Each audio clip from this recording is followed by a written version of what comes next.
Most of you who have followed this program since April 1996 will have seen the Truth Commissioner with a greying beard and the sympathetic face.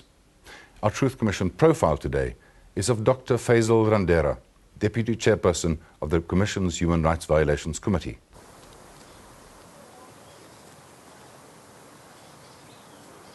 I was born in Potchefstroom.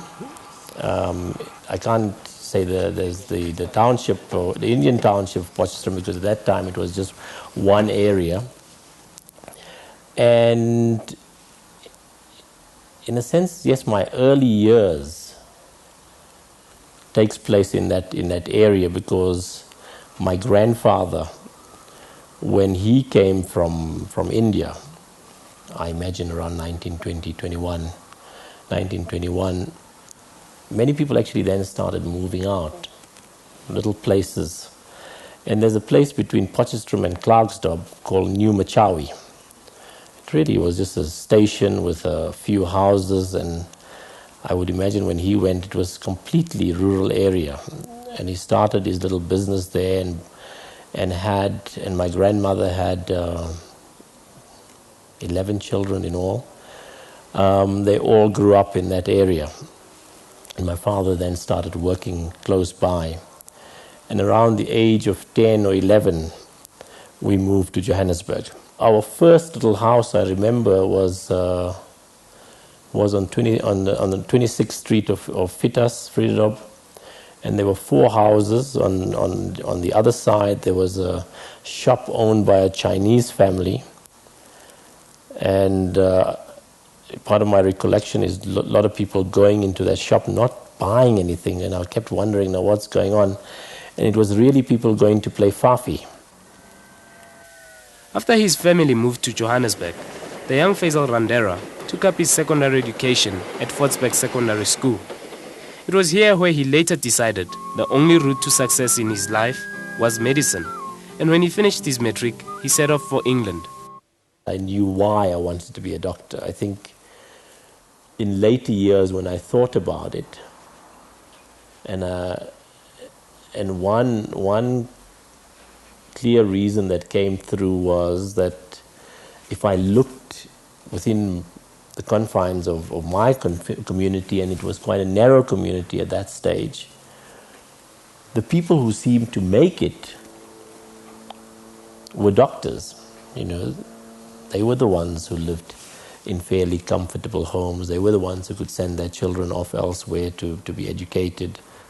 My firstborn,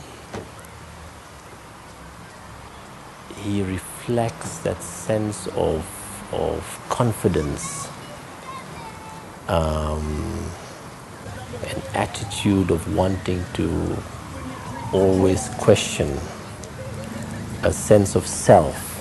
My second son has, in terms of his strength, is his strength in his own quietness. That although he achieves, it's in a different way. There's a sort of inner sense of strength with him that says that, look, I'm going to go on and do what I want to do, whether it's mountain climbing or cricket or getting distinctions in my class, but I don't need to be noisy about it. And I think that's also a very big and important strength. My daughter gives to me a very strong sense of warmth, and I don't want this to be a gender thing, hey, please. I don't want it to be understood as a gender issue. But there's a sensitivity about her, you know, that I don't see in the other two. And she is the sort of person who will come to me at the end of the day and say, why are you sad? Or why are you frowning so much? And will just spontaneously come and sit on my lap and say, I love you. My wife, despite the enormous work that has been put on us through this commission. And she has her own job to get on with. Has always been there to support, to listen, to criticize if necessary, to bring one back to earth. He's a nice guy. Everybody likes him. He's a very people person, but with me, What would you say? All right. Okay. With us, he expects a lot of us, like he expects a lot of himself, and sometimes it can become too much. But overall, he's a good dad. He does a lot with us.